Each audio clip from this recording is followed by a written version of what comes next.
So, gusto ko lamang sabihin na tapos na ho ang kasaysayan ni FLM sa politika. Doon sa mga supporter ko, gagawa na lang ho ako ng mabuti. Mag-humanitarian na lang ho ako pagka kumita ng maayos. At syempre, pinagpapasalamat ko yung mga kaibigan ko na hindi ako iniwan, na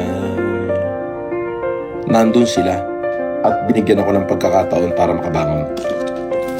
Salamat po sa inyo. Ang sa akin ay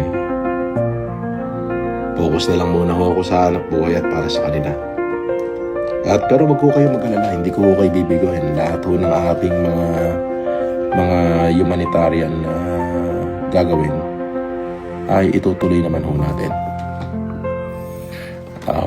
Basta ho kumita, mag-humanitarian tayo tuloy-tuloy.